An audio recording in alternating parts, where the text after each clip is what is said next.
again. 2 weeks out. We were live last. Is that weird? Live 2 weeks ago. We still had our podcast. We still had an audio podcast. Top 10 Denzel Washington movies, and what a doozy that was. Oh gosh, I love if that. You're a man. fan of Denzel, you should go on your podcast app and check that out. Yes, but it was a good one. And I will be posting the video to Facebook and everything for everybody interested in that. We will take this moment to say hello to the Twitch community. We are now live streaming. We have not three only, platforms. Not only on Facebook and YouTube, but we have taken the Twitchverse by storm. You know, there's some people that like to watch gaming videos on Twitch.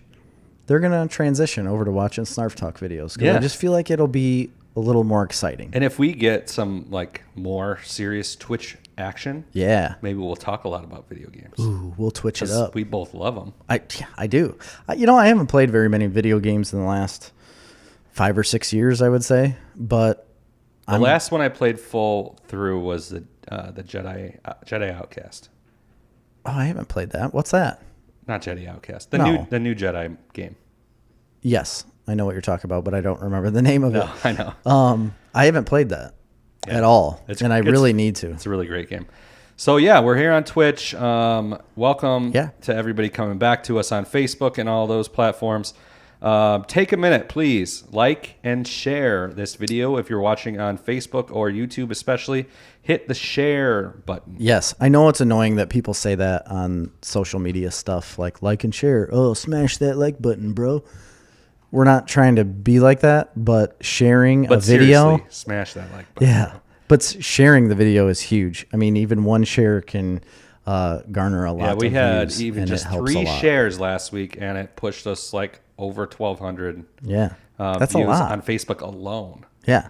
So that's legit, bro. That's legit. Fallen Order. Thank you, Nolan. Oh, Fallen Order. Thanks, Nolan. You're already watching. And it's got the dude from, the guy from Shameless. He plays the Jedi. The guy from... There's a lot of people that are in Shameless. The drunk guy? The guy from Gotham that plays like the Joker. Oh, yeah. Cameron Moynihan. Yeah, he was Lip, wasn't he? Or no. Crumb or Nose, something like that. Something like that. What's his name on Shameless? It's something like that. No, it's a normal name, and I can't remember it. I don't think it's normal. Nothing in that show was normal. No, that's true. So anyway, this week we have plenty of stuff to catch up on. I've been on vacation, so we're going to do a little talk and review about... You've literally just disappeared. Yeah. For 10 days. Nobody knew where you were. We were all very concerned, didn't worried. Answer my phone. No, you answered nothing. Yeah. It was concerning. I didn't enjoy it. So we're going to talk a little bit about Universal Studios. That's where I was. You were. Down in sunny Florida. And then Ian, Dirk, my college roommate, and one of my good friends, Dirk, said his name was Ian, and that is Ian. It was? Yeah. Mm-hmm. Man, I thought it was a much weirder name than that. So we're going to talk about that. We're going to do some news and some what we're watching. Yeah. I got a bunch of stuff I've been watching. And we got a thing, article. I have a great article. We're going to talk about the highest grossing entertainment and media franchises and where they fall. And it's a doozy. Where they fall on the list. Completely different than what you would think. Yeah. There's some real shockers. Apparently. That's what you've been telling me. I don't know what's on there. Yeah. There's some shocks. Some awes.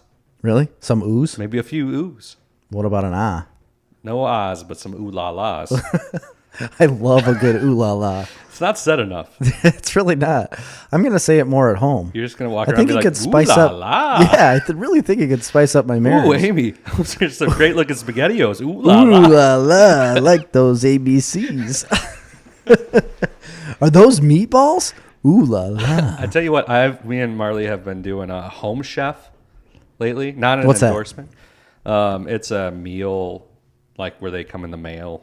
All this like stuff. A Blue Apron like or a HelloFresh. Yes, like that, but cheaper. Okay. And a little less work. It's like an Aldi brand. I guess. It's still hard for me because I'm cheap in the core. Are you?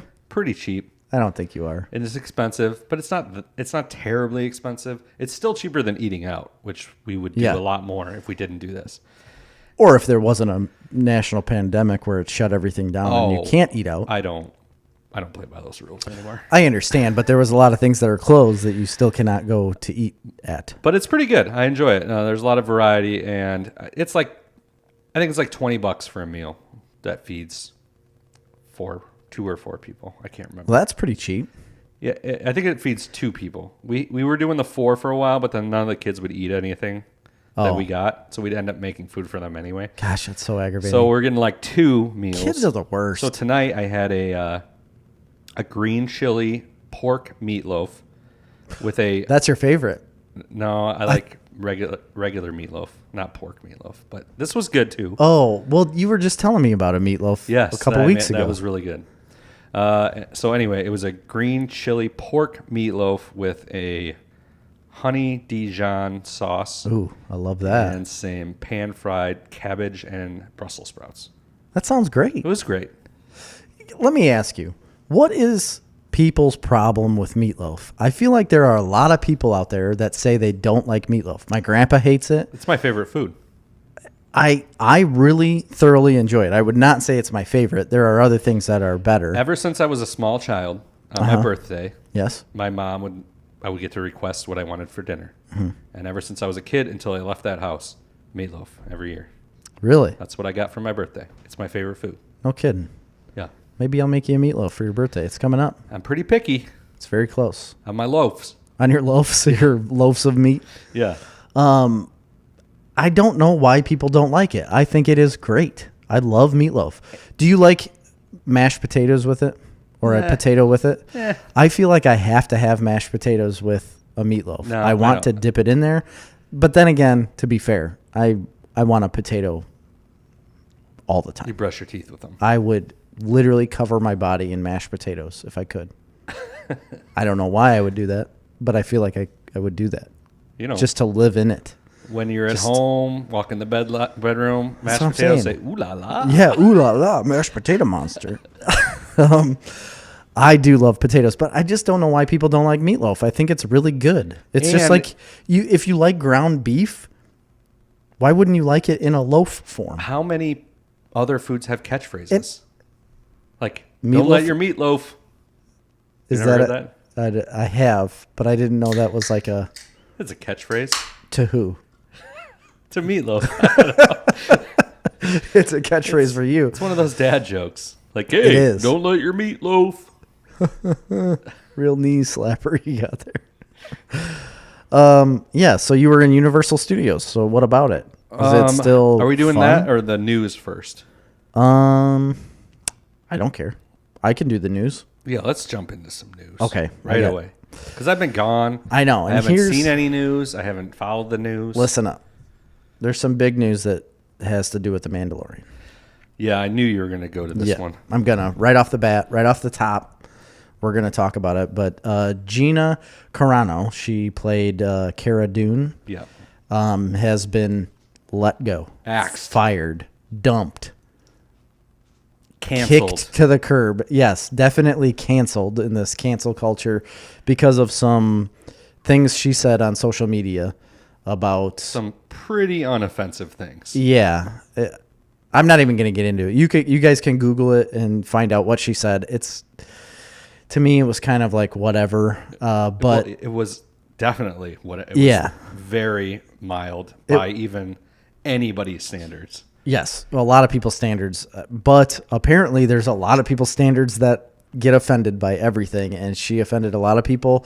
And then there was a trending hashtag that said, like, fire Cara or fire Gina or something like that. And Disney came out and said it was abhorrent on what she said, and they can't stand by any of it, and she was kicked to the curb. All she said was, during World War II, the Nazis, the Nazis were able to persecute the Jews not by outright them persecuting them at first. She said they built a culture of hatred so that their neighbors turned on them. Right, and that it was shorter than that. She was like, the culture that we're building is similar to what the Nazis did to the Jews. It was something like that. She said, basically, the point of it was being like, hey, love your neighbor. Yeah. So that wasn't. It's in no way offensive. Nobody was offended by it. I mean, is it a stupid comparison? Yes. It was because she typed the word Nazi. Okay. That's it. That's why. That's why people got offended. Do that all the time. I think that's why people got offended. The reason why she got canceled is because she is a conservative. Yeah, she is. And she had typed something that offended people in November as well. And she made fun of the mask mandate. Was that what it was? Yeah. Whatever it was, it canceled her show. They were going to have a show dedicated to her on Disney Plus. Yeah. And they canceled the show because of what she typed out on social media in November. And now they've literally cut ties from her at all. The funny thing about it is Pedro Pascal himself in 2018 also made a Holocaust tweet. Really? That had a picture of kids in cages, and then it had a picture of Jews in cages during the Holocaust, and it compared what we're doing now to what the Nazis did. Closing the borders and whatnot. But the picture was not, it was from 2010, and it wasn't a picture of kids in cages in the context of immigration. So now there's huge hashtags to fire him because it's hypocrisy. Yes, it absolutely is. I didn't know that they were doing that. But there's also a big push now that of people on Gina, what's her last name? Carano, on her side that are putting out a hashtag that says cancel Disney Plus. Like everybody cancel their membership or their, what's not a membership, subscription to Disney Plus. They want people to get rid of it. So apparently people are starting to get rid of Disney Plus. But that leads me into my next little news article. Okay, well, I'm not done talking about this. Because I'm not going to get too in-depth in the ins and outs of it and my opinions. I think everybody has whatever opinion. I hate cancel culture. So do I. Don't think she did anything that deserves it. And I think why can't you have free speech? Are you going to go, like, just... If you went to the gas station and the guy behind the counter had an opinion on what you were buying and it offended you, are people going to ask for him to lose his job, or are people going to go to Walmart and get people fired over what they were doing? Like, that's not as big of a deal. I don't think people pay attention to that kind of stuff as much as they do these celebrities, and they just immediately want to ruin their lives. Like, just immediately take them down to a point where they don't get a job anymore. And I think that's really messed up. It is messed up, and whatever. There's all the opinions on that. But I will say, it's an at-will employment job. Okay? You're in the position, a millions of dollars a year working for Disney position. You know, I understand she shouldn't have to censor herself, but maybe for your own sense of security, you just don't say those things. Just stop. It's very easy to not put stuff on social media. And the other thing, too, because I don't. I don't. You can't. Can you really yell, stand on a soapbox and yell, that's not right, they shouldn't be able to fire her, while at the same time saying football teams should be able to fire people for kneeling during the national anthem. Right. I mean, it's at will. That's a very good. It's at will employment, right? So I mean, know your employer, I guess. I mean, it sucks that that's the situation we're in. I'm not. That's what I was going to say. That, it sucks that that's the culture we have. Is that you can just get people removed because you didn't like what they said in their personal life. That's dumb. Well, and it wasn't really that offensive. I mean, it would be one thing. It was offensive, but it's really not. And there have been people that have said some really bad things that got fired because of it. This was not one of those cases, I don't think. And to remove her from an entire series, and I don't know. That being said, do I really care that much? No. Am I going to cancel Disney Plus? Absolutely not. No, I'm not. And also, it's so ridiculous. They really don't need her. She should have known that. They don't really need her on that show. No, she was a secondary character. She played her role. Now it's over, and see you later. Sorry. But there are so many people out there right now that are like, yeah, I'm going to cancel Disney Plus because what they did to this, conservative, I'm going to stand behind it. And then tomorrow, when their kid says, I want to watch a show, you're going to get Disney Plus back because your child is going to ruin your life if you don't. Right. So all of these people are going to cancel their subscription for like 3 days, and then they're going to get it back on a Saturday and Sunday because they have to be at home with their family and realize, oh, crap, they really like those shows. And they're all going to get them back. So it's really dumb. The whole cancel Disney Plus thing, it's not going to affect them in the slightest. Because, are you done with what you wanted to say? Yes.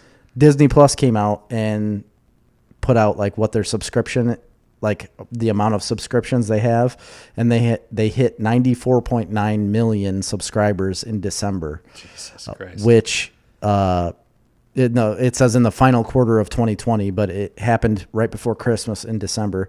And the company's target of 90 million signups was by 2024, and they surpassed that in December of 2020, which is just 13 months after they released the app.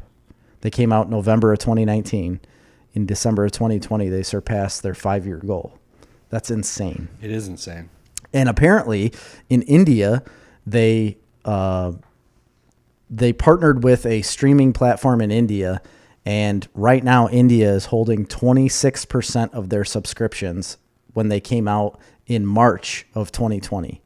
They came out with this streaming app. It was like if you download this streaming app, you automatically get Disney. So they're counting those as subscribers, but they came out specifically in India with this, and 26% of their subscribers right now all came from India since March. Wow. That's a huge, huge number. And then when Soul released in December of this year, it was in December, they gained 8.1 million subscribers. That's crazy. Isn't it insane? Yeah. Like that is an enormous amount of people that have this app. And I only watch it for like 2 things. Yeah, I know, me too. That's the problem. I mean, even my kids watch it all the time though. Honestly, my kids don't. The boys don't. Every once in a while we'll watch some shows on there, and I was trying to get Grady to watch. He watched all the Star Wars movies, but other than that, like they don't really watch it day in and day out. We have to like coax them into watching something on Disney. Otherwise, I'm the one who's watching Disney only because of the Marvel stuff. Yeah. And Star Wars too. Well, they got a bunch of new, that's okay. They got a bunch of new stuff coming out, so that'll change. They do, and we will watch it more. But in the last year, honestly, they haven't had much come out besides Mandalorian and Soul. Yeah. Those are the only 2 things. And now WandaVision I've been watching, obviously, but that's it. Yeah. Otherwise, you got to watch freaking Little Mermaid. Oh, man, that's terrible. Yeah. It's terrible for these girls to watch Little Mermaid, Chris. I know. Well, we can't get into that. We about got canceled over that one. Did we ever? That was terrible. All right, next little bit of news. Talking about cancel culture, Joss Whedon is under a little bit of heat. Have you heard about this? No. Oh, boy. Oh, boy. Oh, boy. So, the guy who played Cyborg was like complaining about him for a while. Yeah. Fisher. Ray Fisher. Yeah, Ray Fisher. So he was complaining about his like abusive behavior on set. Well, now basically everybody that was in Buffy is saying the same thing. Everybody that was in Buffy the Vampire Slayer is saying that he was an abusive, like physically, mentally abusive person, and nobody liked working with him. And it's strange that it's all just coming out now.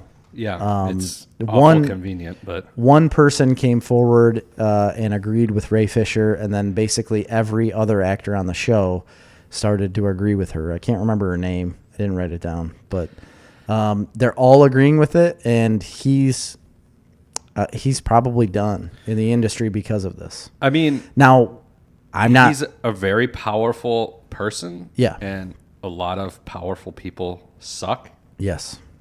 And he's a very successful person, and a lot of successful people are assholes. Because they are. You kind of have to be successful to that extent. Yeah. So I'm not. You can't appease surprised. everyone. You cannot please everybody especially in that actors, spot. Man. Right. They're like weak little. Very. Yeah.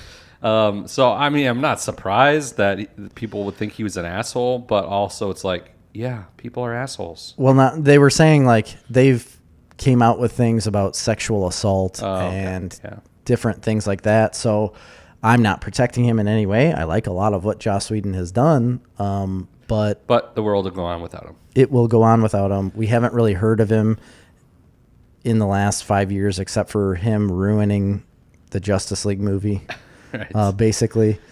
And that's it. So, yeah, he's probably canceled. And this is also a really great segue into my next little tidbit of news. Jeez, this is like depressing news. Because, so Joss Whedon had to deal with Justice League movie. Well, there's the Snyder Cut coming out in March 18th.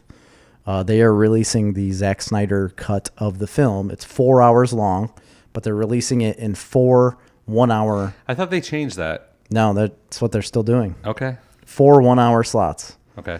And I don't know if they're doing it like 4 days in a row or if they're doing it by week. It just said 4 1-hour time slots. And apparently, Jared Leto is in it as the Joker. Did you know this? No. He is in it as the Joker. But I'm not interested in it. To be honest, I saw some pictures of him as the Joker, and I think he looks way cooler than what he did in Suicide Squad. Oh, yeah. He doesn't have all the tattoos at all. He reminded me of the Crow. Okay, Zack Snyder has implied that his version of Justice League, this is from last week, will be released as a 4-hour movie instead of the 4-part miniseries announced previously. Oh, okay. Well, within this Jared Leto thing, this one came out 3 days ago. Okay. But I don't know if Zack Snyder implies it's possible Snyder is implying that all 4-hour-long episodes will drop simultaneously, giving the viewer the option to watch in one continuous. That makes sense. Rather than splitting it up. Because it didn't say think they should split it up. I don't think so at all either. It's a movie. Yeah. It would be weird to stop a movie in the middle of it and then come back to it. Yeah. It wouldn't play right. But yeah, Jared Leto's coming back as the Joker, and he's coming back in like a dream sequence of Batman's. But he's going to, apparently he's physically addressing Batman, about killing Robin. Like how terrible Batman is and why he killed Robin to get at him. And he's going to discuss about like how he killed him and all this stuff about Robin. He does look better in this take. You see the picture of him? I don't know. He doesn't look like the Joker, but he looks like the Crow. You're right. Yeah, that's what he kind of looks like, is like the Crow. And I don't know. He looked kind of cool. So I know nobody liked Jared Leto as the Joker. I didn't either. It was a terrible, terrible take on him. I don't think it was necessarily the actor's fault. I think it was designed that way. He didn't create the character. You know what I mean? Like, he created the way he acted, but he didn't create the look and all the tattoos and all that kind of stuff. So I think this version of it might be pretty cool because, honestly, Jared Leto in that movie I talked about last week with Denzel, what's it called? The Little Things? All the Little Things, or just the Little Things? The Little Things, yeah. He was good, really good in that movie. His character is strange. He plays him strange. And he's a good actor. I mean, I know he's a weird dude, but he's a good actor. And I think it'll be really neat to see him play the Joker again, but in a different context and with Batman, like in front of him. They're going to be together. And that's what Zack Snyder said, was that he felt it was wrong to have a Joker character talk about Batman and Batman talk about the Joker in the same world, but never actually be in the same scene with each other. And he always wanted that in the movie. But then when he left, under the circumstances he left with, they didn't end up putting it in the movie because they hadn't even shot any of it yet. So this is the only scene so far in the movie, apparently, according to Zack Snyder. This is the only part of this new Snyder cut that they filmed. They physically had him come back, and they filmed it with Ben Affleck and Jared Leto just specifically for the Snyder Cut. Nice. So I think that'll be interesting. I mean, I'm going to watch it either way. So. Oh, absolutely. Nolan said, since you are now officially on Twitch, any chance we get to hear about Jerry's first Oculus experience? I had it over the week. Yeah, we can do that now. You're done with the news, right? I had one more. Okay, do that. It's very small and basically meaningless. Okay. But it's Sonic the Hedgehog 2. They had a teaser trailer come out, and they put the teaser out and they put it on Twitter, and it literally says, like, in the title, they literally say, like, the official title for Sonic the Hedgehog 2 is coming out today. And it's how did they put it? They put it as, like, you know, it's very obvious because it's called Sonic the Hedgehog 2. And they were, like, making fun of themselves in the tweet. And I thought it was really funny because it is, like, cut and dry Sonic the Hedgehog 2. But I think it's really cool because Knuckles is in it. Nice. And honestly, the first one was surprisingly good. I liked it. I did too. I was expecting that it would be terrible. We were bashing this movie before it ever came out because of all the stuff that we saw about it. And then it came out. I really enjoyed it. It was fun. It's funny. Good the boys liked movie. it. Yeah.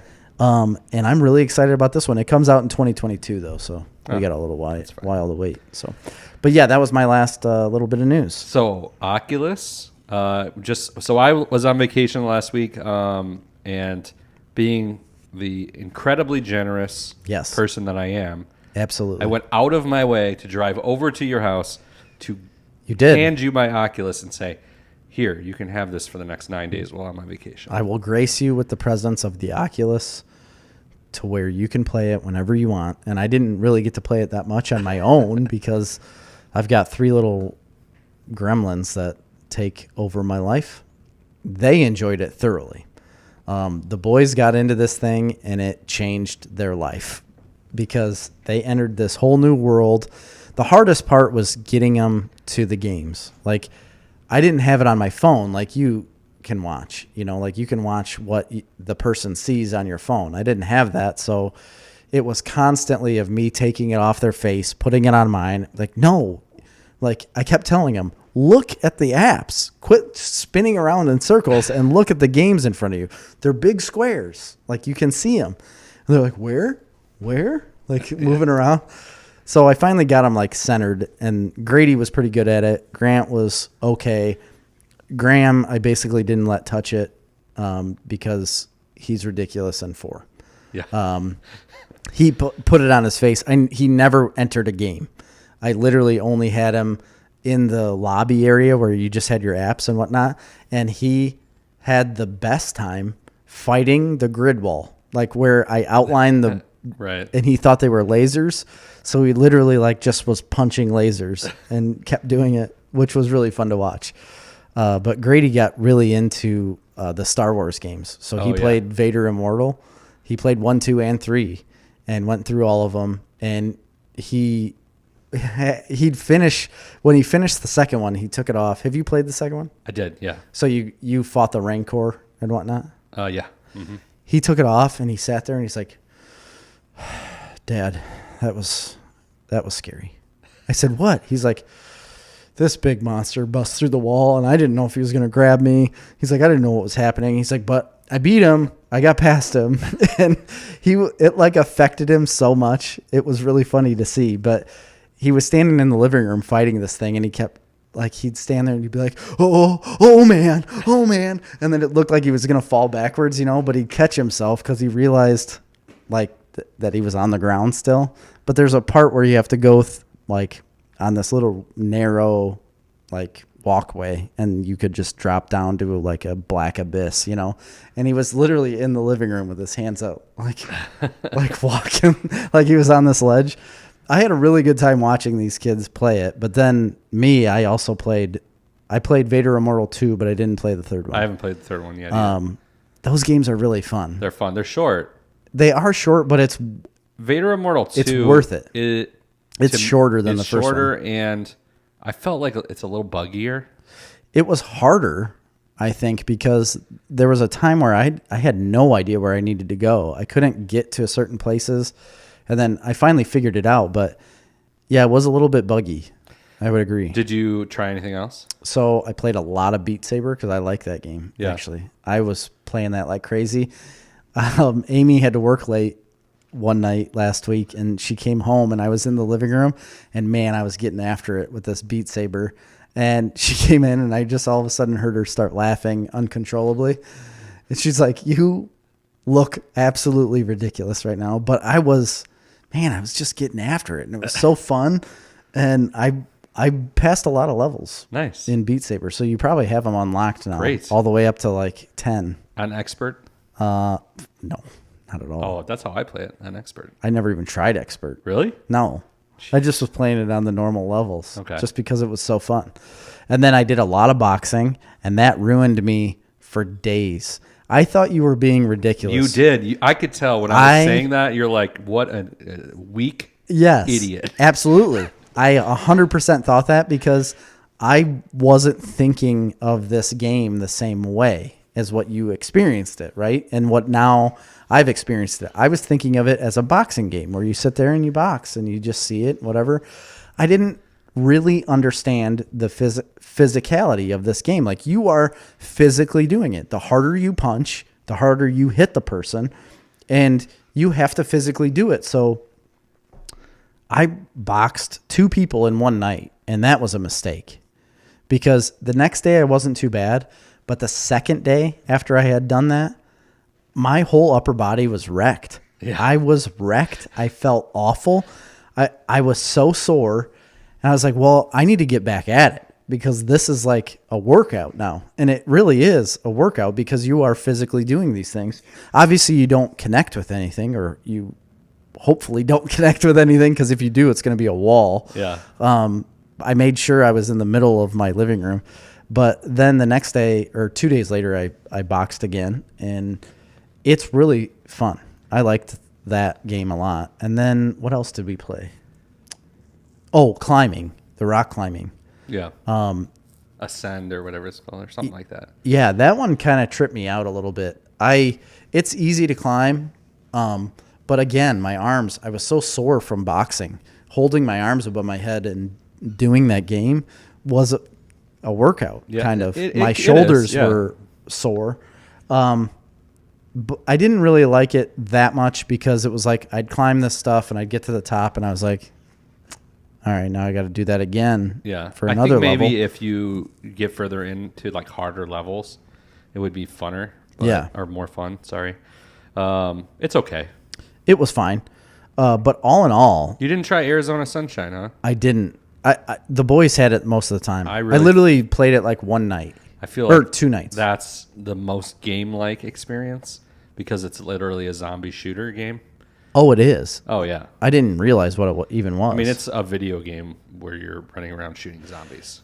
That's the one where you said you got disoriented because of running. No, that's missed. Oh. On Arizona Sunshine, you do still do the stationary move. Oh, okay. There isn't like a scrolling run. But it's zombies, huh? That would scare me. I get scared easy. It's a little bit frightening at times because there's this one point where you go into these mines. Yeah. And so you have... And they're jumping out at you? You can dual wield weapons, right? Yeah, that's nice. So generally you have that, and you get 2 holsters. That's it. But in the mine, it's pitch black, so you have to hold a flashlight. Oh. So everything's by flashlight. So you got one gun and a flashlight, and you have to reload all the time. So like... It's realistic. Oh, yeah. Yeah, it's pretty crazy. And they're coming at you from all directions in the pitch black. And Can you hit them with the flashlight? You know what? I don't think so. I don't know. Never tried. I try not to let them get that close to me. Oh, well, I didn't know if you had time. Some of them are slow, but some of them are fast. Really? Well, that's what I mean. Like, if they're fast and they're right up on you, and you need to reload, you got to hit them with that mag light. Yeah, so that was fun because there's different weapons and there's limited ammo. All in all, what I will say is that this is a life-changing experience playing this game. Like, this has changed video games for me in a way that I don't think I can go back. Yeah, I mean, obviously, I'm still going to have an Xbox, and I'm probably going to get a newer system coming up. But this... I'm gonna have to have this in my life, Chris. You kind of just have to have one in your house. And then when you texted me tonight and you're like, "Hey, bring the Oculus back," I had it in my mind to bring it back, but I also thought, like, wonder if he remembers if I have this. Listen, I wouldn't have cared to let you have it for another month, but Sky has become obsessed with it. And I don't blame her. She plays Vacation Simulator. She loves that game. So Grady was playing Vacation Simulator because Bryce talked about it. Every day that I was gone, Cash would ask me, "You did tell Grady not to use my slot for Vacation Simulator, right?" I'm like, "Yep." I have no idea what he did or not. I didn't tell Grady anything. Yeah, no. And I have no idea. He was playing it one day, but he didn't know what to do. And I got on it, like put it on my head to see where he was at. And he was like inside of this little store. And you could make pancakes and make things inside of this little restaurant store thing. I think Nolan's listening too. And he, I see on there, whenever I see him, I think he plays that game a lot, or maybe it's his son that plays it a lot. But I've only played it a little bit, just more to the intro, like the beginning part. Yeah. I haven't gotten into it. I didn't really, I guess I still don't 100% understand what it is. But I didn't play it at all besides looking at where Grady was at. I made a pancake and a waffle. Isn't it amazing how this one technology can take the most mundane things and make them interesting? Yes, because I don't actually have to physically make the waffle. I just move my hands a little bit and it does it for me. But you can also like squirt syrup and stuff on it. It was fun. It sounds so ridiculous talking about it, but it was fun. It is a very, very strange experience putting that on and walking around your house somewhat blindly, like you are physically blind to your own, to the room that you're in. Yeah. But yet you're walking around a virtual place doing mundane tasks like that. So I can see the future of this, and it that is so where strange. There's outward-facing cameras. Obviously, there is one on the Oculus, but that are mapping your room in real time. Oh, yeah, to where you could walk around and bringing those elements into the game world. Absolutely. And also like haptic suits and walking on treadmills instead of like they have those all-direction... omnidirectional treadmills. Yeah. I'm going to look into the haptic suit thing. I think I'm going to get one. I don't know what they cost. I've never looked into it, but I'm sure they're expensive. By haptic suit, I mean like a vest. Yeah, and they have like finger things. Like they're like gloves, and they fit over your fingertips to where you have like a physical hand. You don't need... you didn't try it without... No. If you put I enabled that. It's a new beta. If you put the remotes down, you can literally just use your hands as the controllers. I put them down all the time and it never recognized put them down my hands. On the top. Oh, I didn't know that. Yeah. I didn't do that at all. Yeah. I wish I would have known that. That would have been fun. Yeah. So, yeah, Nolan was the first one that I know that had this thing, and he was saying how great it was. Now, when he got it, I already knew that I would be getting it shortly. Right. But they're awesome. They really are. Did you watch any Netflix? I did not. Grady was watching some YouTube and he watched Netflix. Really enjoyed that. He stood in the middle. I was telling you before the show, he stood in the middle of the living room, just like with his arms down and his head up like this, watching shows. I was like, I came into the room and I was, what are you doing? He's like, I'm watching YouTube. I was like, can you sit down? He's like, no, I don't need to. I'm on a couch. I was like, but you're not physically on the couch, Grady. Like, you're just standing up, staring at the ceiling right now. And Nolan said, it was my kid playing Vacation Simulator. I've been playing a lot of Gorn and Journey of the Gods. I have Journey of the Gods. Have not started it yet. What's Gorn? I don't know. I think he sent us that one, but I don't remember. It's probably fighting dragons. Gorn is a ludicrously violent VR gladiator simulator. Oh my gosh. Mm-hmm. You got to get that. Yeah. Holy smokes. A gladiator simulator would be amazing. Are you not entertained? That's what I would yell in my living room every day. Are you not entertained? Oh, yeah. It looks great. Yeah, so I had a good time. Cool. So while you were screwing around, I was screwing around in sunny Central Florida. Palm Springs. Yeah. Was Orlando. No, we had a great trip. I mean, it was really crazy. When we got down there, we got down there on a Monday. Tuesday and Wednesday were the days we kind of earmarked for going to Universal for sure. And then we had tickets for 5 days because they had like a ridiculous promotion where if you bought 2 tickets, 2 days, you got 3 days free. What? So we were never planning on going for 5 days, but I'm like, okay. Yeah. So we're like, 2 days, Tuesday and Wednesday. So the first day we go down there, we left in the morning. It was literally 34 degrees out. In Orlando? The high was 40 for the day. Holy cow. It was freezing. We didn't bring coats. That couldn't have felt freezing to you. I mean, it was like 20 before you left. I mean, if you're outside all day and it's 34 degrees with no coat. Right. That would be a little chilly, I guess. But it got up to 40. It was fine. We wore 2 sweatshirts. And we went to Universal Studios. We got park-to-park tickets. What's that mean? So there's 2 parks for Universal Studios. Okay. There's Universal Studios, and then there's Islands of Adventure. Oh. They're 2 completely separate parks, 2 completely separate tickets. Oh. Or you can buy a park. That's where they get you. Or you can buy a park hopper ticket, which is a little more money, and then you can go to either park and back and forth. Gotta get the hopper. So yeah, originally, I've been to Disney many times. We generally have been going there a lot as the last 5 years because the kids have been of a free age. Yeah. So I wanted to do something different this year. Marley wanted to go back to Disney.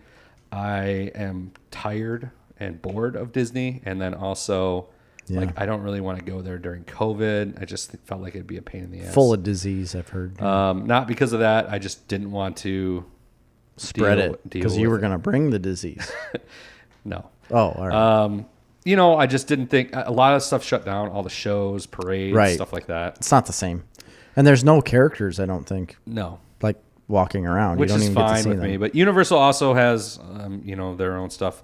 But for the most part, things were open. We had to wear masks all day, but when it was cold, so you're like kind of glad to be wearing a mask. And the kids wear masks all day when they go to school anyways, because we've been going to school, and Sky and Cash have been wearing masks every day, all day. Danny Bennett said, Universal is a good time. You do the Harry Potter ride or Simpsons ride. Those were awesome. I did every ride. I'm gonna tell you about all of them right now. So we got the park-to-park tickets. We went to Universal Studios. So initially, I'm like, have low expectations. Because I've been going to Disney. I'm like, Universal, it's like a Disney knockoff, right? Yeah, but it's more adult-themed stuff. I knew that, and I was a little concerned because there's literally almost no rides Jet could go on. Every ride has a height restriction. Every ride. Oh, man, how'd you do that Only a few rides were 36 inches, and most of them were 40. So I probably wouldn't recommend going there because it's not cheaper than Disney. Right. It's about the same price until your kids are at least 42 inches tall. So really? 4 years old. Yeah. Well, that's Graham's close. Yeah. Graham. Yeah.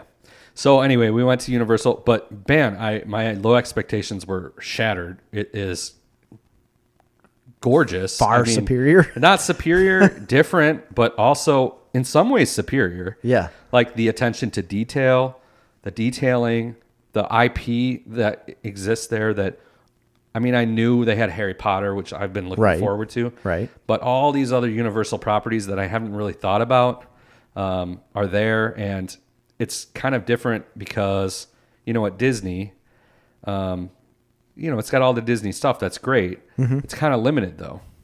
But at Universal, they have a wide range of different, intellectual property. Yeah, there's tons of stuff. So we went to Universal Studios first. It's kind of broken down into New York, San Francisco, and then the Harry Potter Diagon Alley. Yeah. And then Springfield, the Simpsons land. World, yep. And then there's like a kids area, which is like Woody Woodpecker and Fievel, American Tail, and he goes west. Curious George, and E.T. Right. The problem is, and they had these awesome looking playgrounds for kids. That's why. Oh, that's nice. One thing that would be fantastic for kids. Amazing looking playgrounds, which were all shut down. Couldn't go in them. Yeah. So anyway, we went there. They have. So yeah, we did do the Simpsons ride, and that was a great ride.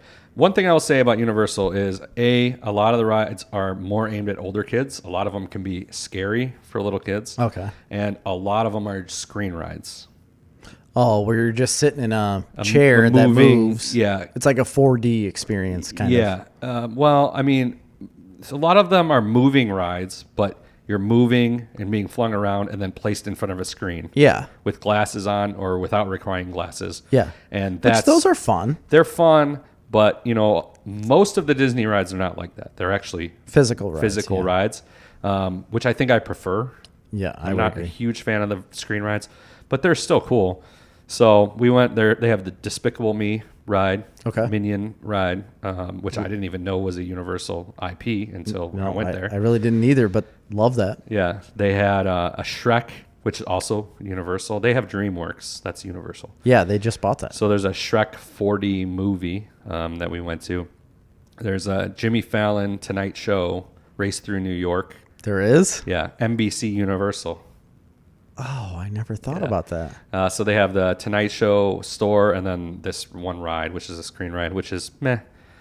Then they have The Mummy, based on the 90s Brendan Fraser Mummy. Yeah. And I was not expecting much out of that one, ride, but it was like a roller coaster, but also like kind of not a screen ride, but like really? Physical props, some screens, but also like roller coaster aspects to it. It was great. It was a great sounds ride. Awesome. We took cash on that, and I think we absolutely. He hated it. He destroyed it. He destroyed his life. It was a little bit scary. But they're shooting fire at you, fireballs and stuff. Oh, yeah. So that was a good one. They have the Blues Brothers live show on the street. And they pull up in the car and everything. They do? They sing 6 songs from the movie. Yeah. The Aretha Franklin impersonator comes up. They got a live saxophone player just blasting off. Amazing. That's awesome. Incredible. It was it's one of my favorite movies of all time. Go down a little further. They got Fast and the Furious area in San Francisco, and did they show all 15 movies? Or? So this one was one that was a virtual queue, so you had to go in, sign up for a time, and then you show back up. Okay. Don't know why, but that one was doing that. It was the only one. All right. Really cool entry area. It's like a garage, a lot of cars, things like that. So we get in there and you think, oh, it's a virtual line. So we'll be in and out. You come at your appointed time and you'll be on the ride within 10 minutes, right? Hour and a half. We got stuck in that stupid line. Oh, no. And then get on the stupid ride and it's mediocre. Really? Yeah. And it's a newer ride. So I was really pissed off by that because you know how I like to plan things? Yes. And it really threw off my day. It threw off the planning. But then you go over on the other side of the lagoon. And then there's the Transformers ride, which was Cash's favorite ride. Was it? And it's a pretty cool moving screen ride. It was fine. I mean, I'm not a huge Transformers fan. I don't know why. It's just, I'm going to watch them. So after this trip, me and Cash have a long list of I love Optimus Prime so much. So you go around then the Simpsons land, or I should say the kids area, and they have a little Woody Woodpecker roller coaster, little kids roller coaster, which is fun. Mm-hmm. And the E.T. ride, which before I went there, I'd been researching, and like everybody bashes it. They're like, "Oh, it's such a shitty." You sit on a bike, old ride. You sit on a bike. Yeah, I've done that. It's an actual ride. Yeah, it's not screens. It's a Disney type ride. Yes, it's very Disney type ride.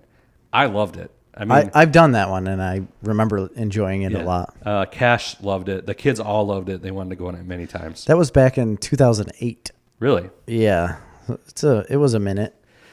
Since I've been on that ride. Past there, you go to Simpsons Land. They got a screen ride there. That's one of the best in the park.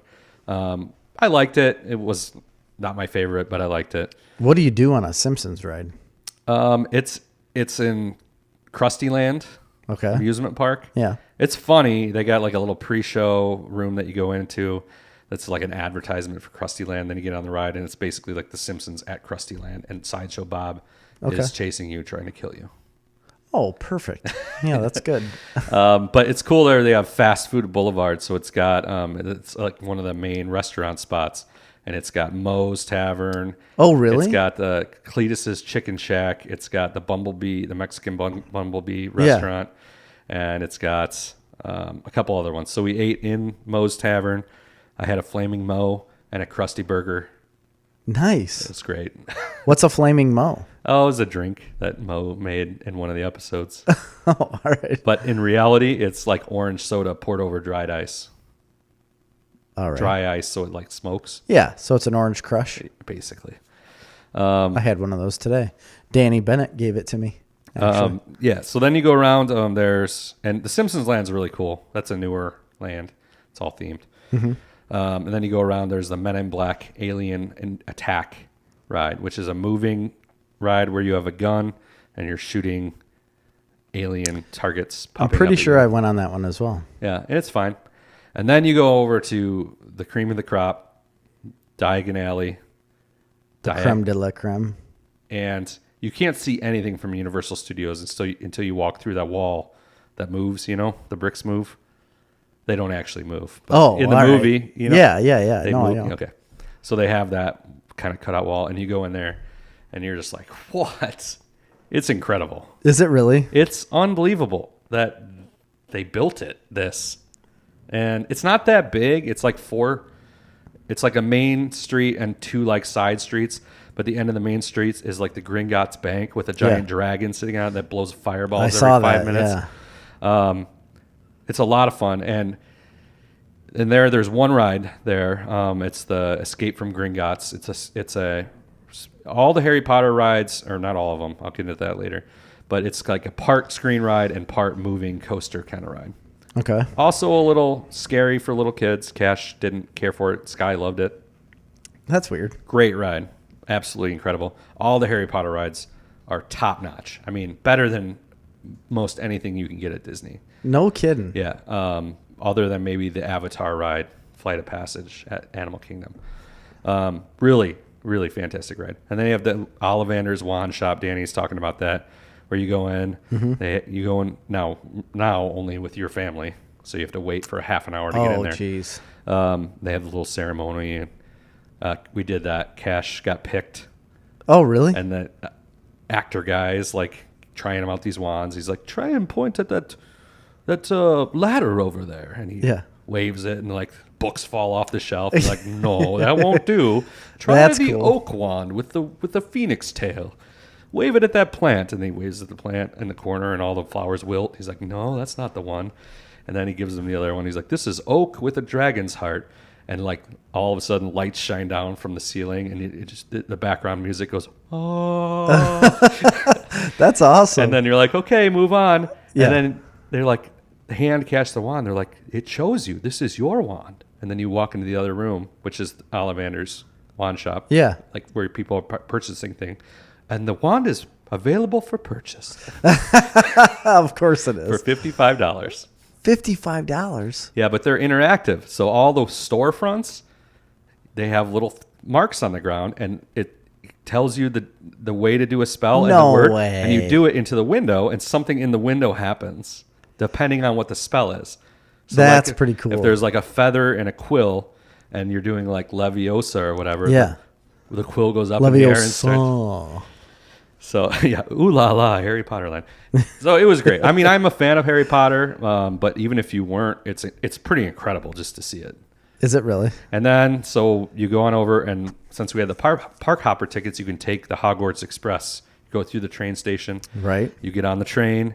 It takes you to the other park, which the other park is the Hogsmeade, the town, and the school, Hogwarts. Yeah. Well, the train itself is like a ride. They're closed cabs. The windows are screens. You get closed into your individual, just like in the movie. And it's like chugging along. You're looking out there, and there's stuff happening. You're going through the English countryside. Dementors come down, Oh, no kidding. All kinds of things. And the door and the window, on the other side is like an opaque window. Okay. But you see silhouettes of like Ron and Hermione coming out and like whispering and talking to each other like they're right outside your cab. Yeah. It's really That's cool. pretty cool. And they put a lot of thought into this stuff, man. The Harry Potter bank is creepy. Danny Bennett said, yeah, it's amazing. You walk into there, it's a gigantic, granite everywhere. They got the goblins sitting up there counting money. I saw pictures of the goblins. It's pretty cool. Did they move or anything? Yeah, they're moving around. They're animatronic, really? But I mean, you can tell. Yeah. But they're really detailed. That's amazing. Yeah, the pictures looked, I thought they were like real actors. Yeah. From pictures. So then you go over to the other park. And where are we on time? Yeah, we got time. And this is where Hogwarts, and this is Islands of Adventure, which I think is a better park. It's newer. Oh, all right. It's really well done, the whole park. And it's very much divided into these lands, Mm-hmm. And that one is the town of Hogsmeade. It's bigger, and then the huge Harry Potter castle, which is just incredible to look at as a feat of building and engineering. It's amazing to look at it and just Do you get to go in it? Oh, yeah. Oh, all right. So over there, plenty of stuff to do. Oh, we ate in Diagon Alley. We ate at, not the Three Broomsticks, Leaky Cauldron. They have these restaurants, and it's like British food. I mean, I had Scotch eggs, and I had Guinness pie. Oh, no kidding. Yeah. That sounds good. And, it was lamb and beef stew in a bread bowl, basically. Right. With some Guinness in it, I guess. Apparently. It's like a shepherd's pie. Yeah. And then Three Broomsticks, we ate over there too. That was that's in Hogsmeade. And I don't remember what I had there, fish and chips or something. Anyway, that's a little bigger, a lot of the same stuff, but they have 3 rides over there. So in the castle is the original, the Harry Potter and the Forbidden Journey. Yeah. Which is another roller coaster / screen ride thing. Also phenomenal ride, incredible ride. And you go through and you're basically on a broom, like starting off like playing Quidditch, and then shit happens. Do you literally sit on a broom? No, you're in a seat. And it's flinging you all around. Oh, is it really? Cash didn't like that one either. No. And it was a little scary. All these ones are a little scary. So what were you doing with Jet the whole time? Could he go on any of this stuff? None of the Harry Potter rides. He could go on E.T., the Woody Woodpecker coaster, the Minions ride. He couldn't sit in the moving seats. We had to sit on a bench in the front. Oh. Well, me and him did, and the others went in the moving seat, and then we switched the next day. Yeah. So you can do a child swap. So we just all walk in. When you get up to... And they just give you a different child? The lines were very short. You just swap your kid out for a new one? No. One parent stays with the little kid. The other ones go on it. When they get off, you give the kid to the other person, and you just immediately get back on. Oh, all right. And you can take the other 2 kids with you. Oh, that's nice. So they ride it twice. Yeah. So Tuesday and Wednesday when it was cold, there was literally nobody at the parks. I mean, there was nobody there. So you could get in and out of these things a lot quicker. Yeah. So there, they have the Flight of the Hippogriff, which is a smaller roller coaster that Jet could go on. It's still a coaster, but just a shorter, smaller one. Yeah. And then they have the brand new ride, which is Hagrid's Motorbike Adventure. Oh, that'd be nice. It's the best ride I've ever been on. What? It's a roller coaster. Oh, it is. But it doesn't go upside down, but it's fun. It is a fun, long roller coaster. And you sit on a motorcycle. Okay. And then there's a sidecar, and one person sits in the sidecar, one person sits on the motorcycle, and it's a legit roller coaster. I mean, it's fast, it's curvy, it goes on it sideways, it does all kinds of things. Yeah. But when you take off, it like revs 0 to 60, and you just hear like a motorcycle revving up, and you just take off and you go flying through this. But it slows down at points, and it goes through like creepy caves, and you're looking at stuff, and then at one point, the whole track drops, and you do a free fall drop. Oh my gosh! And then you go backwards for a while. I mean, it's an That'd awesome ride. So that's fun. And Islands of Adventure. I feel like I'm rambling on this, but I hope it's interesting. So they got that Harry Potter world. We had a lot of butterbeer. A lot. I drank hot butterbeer. I drank regular butterbeer. I drank slushy butterbeers. Is it actual beer? No. What is it? It's like butterscotch cream soda, and it's freaking delicious. Is it really? Yeah. Butterscotch cream soda. I don't know if that sounds good or not, but I like both of those things. It's really good. I love butterscotch. I don't know why they're not selling it like in gas stations. In the world, yeah. Because fact, Disney keeps everything to themselves. That's why. Universal. But I was looking this up. It costs $250 million to build the Harry Potter Wizarding World, whatever. Okay. They made that money back in 6 months only on the profits of butterbeer. What? Yep. Holy crap. It's $7 a cup. Wow. That's amazing to me. Yeah. They made $250 million in 6 months for a drink. Yeah. Damn. That's what I read anyway. Right. Don't believe everything you've read, though. No. Also, in these Harry Potter lands, they have constant street shows going on. Like musicians. They have like school tournaments. Yeah. With like the girls and the the girls like waving ribbons with dresses. Oh on, yeah. Like the Russian guys with the sticks like walking out. I don't know. Anyway. Okay. All right. A lot of stuff going on there. Very busy. Hogsmeade. And Diagon Alley. Anyway, so the rest of the park, you go out. They have this like whole world that's themed like mythical, like Greece kind of ruins, Greek ruins type thing. All right. It's really cool, but there was no rides in there. So what do you do? Just walk through it.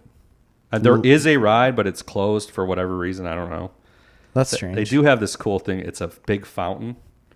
It's called the Mystic Fountain. Okay. And so I'm like, and everybody said, like, check out this fountain. I'm like, okay, it's just a fountain. It's really cold out. I don't know. Yeah, right. You go walking up there, and then the fountain starts talking to you. And then you realize quickly that it's an actual person. There's a video camera somewhere, and the kids are like interacting with this fountain, and it's talking to them and asking Oh, really? questions. It's like their job. Like this dude's job is to watch you on camera. Yeah, and it's like stand-up comedy, fountain style almost. And then he'll blow off water and do different things. The kids loved it. Really? That sounds cool. So you keep going around, and there's this whole Dr. Seuss land, and that's where most of the rides that Jet went on were. There's like 3 Makes or 4 sense. rides in there, Cat in the Hat, a little roller coaster thing. Anyway, so that's fun. You go around, there's the whole Marvel world. Yeah, I saw pictures of that. The Spider-Man ride, which is a screen ride, a moving screen ride, and everybody loved that ride. It was a lot of fun. The Spider-Man one? Yeah, and there's like real incredible whole like a Six Flags style actual roller coaster. Oh yeah, that we went on. That was great. It was awesome. I love roller coasters. I love roller coasters too. Oh, I don't know the last time I was on a roller coaster, to be honest. You go in there, and there's the next world is Toon Town or Toon Lagoon, they call it. And it's really cool looking. There's not a lot in there. There's a Dudley Do-Right log ride, but we didn't go on it because it was cold. And then there's a Popeye, like another water ride that we didn't go on. It was closed actually. Okay. But it's cool because they got all these big buildings, which essentially are gift shops, but they have all the old Sunday morning newspaper comic characters on them. Yeah. Like Beetle Bailey and Kathy and Hagar the Horrible. Yeah. And the Phantom and all these things. So that was kind of cool just to look at. Mm-hmm. And then you go into the next world, which is like the whole Jurassic Park world. Oh, I forgot about that. That's a Universal property too. I forgot about Jurassic Park being there. And on the edge of that is Kong Skull Island, the King Kong ride. And I forgot about that too. Yeah, and it's a fun ride. And it's super creepy and dark, but the kids loved it. Aren't you on a subway? No, it's in like on Skull Island. So they changed like it jungle. then because originally they did change it. Yes, the Kong. They changed it when they came out with Kong Skull Island, that movie. Okay, because before you were on like a subway car, and he busts through, and like his hand comes into the. No, yeah, it's not like that at all. Car. You're like in the jungle. You're in like a expedition Jeep type vehicle, and the windows are screens. So it's essentially. Oh. Well, no, they're So not it's screens. fake. You're looking out. Yeah. So there's no actual Kong. Yes, there is. So at the very end, there is like a full-size animatronic King Kong, like from his chest up. Yeah. And it is the best animatronics I've ever seen in my life. Really? It's scary how real it looks. Did he eat your car? No, he's just hanging out, looking around. Because like he's not messing with you, huh? No, he like saves you on the ride from the dinosaurs that are attacking you. Oh, all right. I didn't know if he was pissed at you or what. No. You never know when Kong can get pissed. So that was fun. And then the Jurassic Park world, there is a little like one of those flying swings, but it's like a roller coaster, and it kind of takes you around slowly, like the kids can go on. Oh, yeah? Okay. They love that. It's the Pterodon Flyer ride. And then there's the Jurassic Park River Cruise, which actually I have a funny story on. We went on it early on, and it's like a little boat ride through, but it does have like a little bit of a free fall at the end that you're not really expecting. Okay. It's a fun ride. You don't get super soaked, but whatever. So we went back to Universal Thursday because Marley's cousin came and her husband and kids. So they wanted to go. So we went back, and we'd already kind of done everything. Yeah. You can do most of that park in 2 or 3 days. So we just did a lot of things again. Anyway, everybody went on that ride, and I had Jet because he can't go on it. Yeah. And I'm like, I don't really want to go on it again. It's fine. So we go over. So there's this area where you can watch the boat doing the fall. Oh, okay. And I'm like, we'll stand over here and watch for them and point and laugh at them, take pictures. It's hilarious. And, to my a little bit of credit, I did notice there was water on the ground. Okay. Yes. And I assumed, and it's a good distance away where this boat is falling. Yeah. But, and I'm like, I assume there's some mist. Yeah, a little bit of a little small splash. So maybe. I'm up there with the stroller, all of our stuff, purses, merchandise that we had bought, Jet in the stroller eating a snack, standing there. And that day we were there, it was 80 degrees, so it was plenty warm. Like a dope. Yep. Here comes this boat coming down. Complete dope. And I just look up and see this wall of water coming at us. And I immediately start turning and running away. And it just crashes down with me of the might of 1,000 gallons. As everybody is standing just far enough back to be at a reasonable distance. Right, to not get soaking wet. Just laughing at me. Soaked everything we had, head to toe, including me and Jet. Oh my gosh. What'd Jet do? Nothing. He's sitting in the stroller him in the eating a fruit snack. He didn't even look up. Yeah. Didn't even care. Just a normal day for a little kid. Yeah. Just get soaked with water. So anyway, there's more I'm forgetting, but it was great. I highly recommend it for anybody. Not great for small kids. If you got little kids, go to Magic Kingdom. Yeah. If you got kids, I would really honestly even say, I mean, Sky could go on almost everything. So it'd be fine at 5 years old. Yeah. But it's better probably even. And even Cash was still, he rode everything. Yep. But a lot of the stuff, he didn't care for. He didn't care for. Yeah. But I wouldn't suggest not going just because your kids are 6 or 7. There's still plenty to do. Yeah. It's a little bit cheaper than Disney and it's something different. But if you haven't been to Disney for the same money with kids that are under 9 or 10, you're better off at Disney probably. Yeah, I'm sure you are. But it's incredible, the detail, everything. It's so much more convenient. The parking garage is right there. You walk into Universal City Walk, which is where all the restaurants are, chain restaurants, that kind of stuff. And you walk right to Universal or you walk to Islands of Adventure. And at any point in the day, you can just walk right back out and into the other park, and it's less than a 10-minute walk. They're very small parks. Yeah, that sounds pretty small. They're not big. I do remember Universal being pretty small when I was there. And it's very, very small. I mean, you can walk around all of Universal, which is kind of around a whole lagoon. Mm-hmm. I mean, if you didn't stop, you could walk around it probably in 15 minutes. Yeah. I mean, it's not big. That's not very big, but there's just so much stuff crammed into. And there's shows going on all the time on the streets. We went to the Universal Monster Makeup Show. Oh yeah, where it's a live show where they show you how they do like monster makeup and visual effects. Yeah, it was kind of scary for the kids, but it was a comedy show. Yeah, it was great. At the very beginning, Beetlejuice runs out and he does crowd work for 15 minutes before the show even starts. Yeah, babe. It was great, and we were right in the front, and he zeroed in on Sky. Oh yeah, and he talked to her for a while, and then he's going around talking to everybody else, but every single joke came back to Sky. Oh, really? How did she take that? She was fine? Yeah, she was fine. But it was like we were trying to figure out, he was trying to get people's opinions on like the first horror movie for little kids. Yeah. So it was fun. That is fun. I didn't know how she would react with him like being up in her face or anything. Oh, no. It was fine. Didn't affect her? But no, she liked it.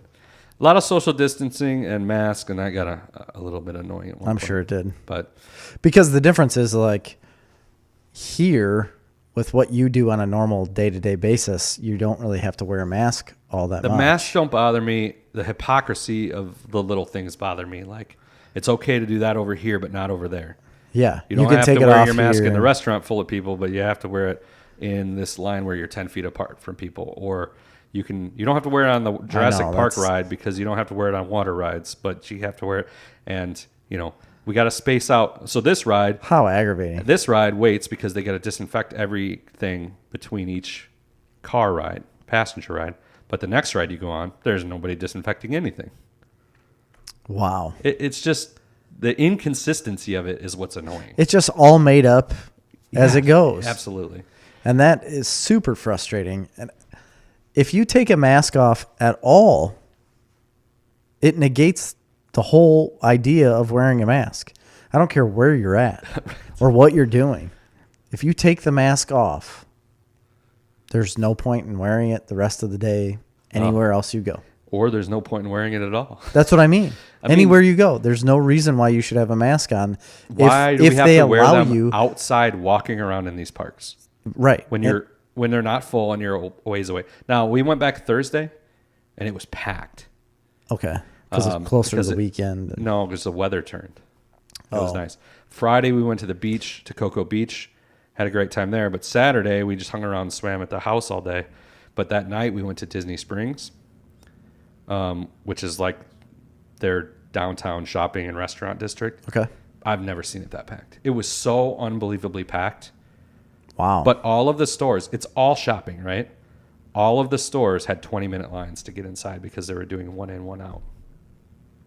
That just doesn't make any sense. But at Universal, you could walk in any store you wanted. There was no limits on how many people were in a store. And you're standing in a line already. You're standing in a line right, directly next to all of these people that are going to that are coming in your store. So what's the difference? It's insane. And I don't mean to turn this into like a mask talk, but at schools I know the school has mask breaks. Yeah. Tell me how that makes sense.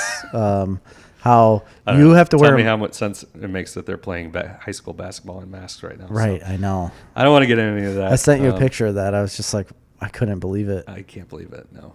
But anyway, so we actually went 4 days. I didn't think we would go 4 days, but we went those 3. We took the weekend off, and we went back on Monday because we didn't really have anything going on. We got paid tickets. Yeah. Went back on Monday. It was packed. And we just, because Thursday we just did Islands of Adventure because her cousin, they just got that one ticket to the one park. Because they asked. Oh, I gotcha. I saw that they came. That was nice. Yeah. That was fun. And Dollingers came too. So we had a huge house that we rented this huge house. It was super cheap. And we're like, we got 6 bedrooms. Everybody fit pretty good? Oh, yeah. No problem. Yeah. So by the time we split it 3 ways, I think we paid like $300-$400 for a 6-bedroom house with a pool. I did see that on Super Bowl Sunday while I was at work slaving away. You and Alex were reliving the Africa song. Oh, yeah. That we sang. It's a Patreon exclusive. Yeah, we were. But I saw a Snapchat of you guys listening at least. We did watch the Super Bowl. That should be on our what we're watching. But well, I didn't. So I did. I started it, but I got called into work. It was a fine Super Bowl, I guess. It was fine. It's just fun to watch. Yeah, I love 43-year-old man just devastate everybody once again. I know. It's pretty incredible, isn't it? But I just saw some videos of him at the parade that they had, but it was like a boat parade in Tampa. So they, like after you win the Super Bowl, normally you just have a parade and they're on buses and stuff, but they did it on boats and they were riding around, and Tom Brady got absolutely rip-roaring drunk during this parade. And there's been a bunch of videos of him where a guy was basically holding him and carrying him off to his car after they got off the boat because he could barely stand up. But when he was on the boat, he took the Lombardi trophy and threw it backwards to another boat. And he was standing there and everybody thought he was like joking around, going to toss this thing. No, he was not. And he tossed the whole trophy to another boat. And luckily they caught it. And I think he had a realization after it was in the air, like, oh no, I may have done something wrong here. Because as soon as he threw it, you see him like kind of crouch down like, oh, I hope somebody catches that. And of course, Rob Gronkowski's right there and he catches it with one hand and then they're waving it around. But that's incredible, man. It was that was funny to see, because you don't see an athlete like, at least I haven't seen an athlete like Tom Brady, where he's normally very like professional and like serious. You don't see him act like a kid and get super trashed and do goofy things, and it was funny to see him do that. But I bet he had some drinker's remorse. I guarantee you he did, because it's just all over the internet right now of him being drunk. Yeah. Well, anyway. So I got this article. We're running decent on time, but we do have a lot of what we're watching. I don't know. What do you think? Should we save the article or talk about it? No, let's get in the article and we'll talk about. I've got junk stuff for what I'm watching besides a couple things. Okay. And mine can all be saved too. I just thought this was interesting because being at Universal, Yeah. I had recognized all these different IP that I didn't know that Universal either owned or had some agreement to. So I got like fascinated by, like, we've talked about it a little bit before, but like these studios and like who owns what. Right. And what IP this one owns and that. And anyway, so it started this by looking up like the biggest studios. And of course you got Disney, you got NBC Universal, which is, I believe, owned by Viacom. And then you have AT&T Time Warner. Yeah. Warner Brothers. And then you have Paramount, which is CBS Paramount. Yeah. And I don't know if I'm forgetting another one. But anyway, and then I started thinking about, like, I wonder what the most valuable entertainment franchises are. Mm-hmm. So I started looking it up, and I just found it surprising, so many of these things. So on what they were, like, it was surprising at what was actually the most successful? Or? Yeah, it's surprising to me on what's successful. So we'll go. Do you want to go from like the top down, from like the most successful and then down, or no? Let's work our way up. No, I think we should go top down. You do? Okay. So like the number one most successful thing. No, most successful entertainment IP, intellectual property franchise. Yeah. So it's gotta be. What's your thought? Oh boy, let me think about this a minute. It's gotta be something like Harry Potter. And it's worth an estimated $100 billion. It's based off of merchandise, video games, box office, home entertainment, all facets.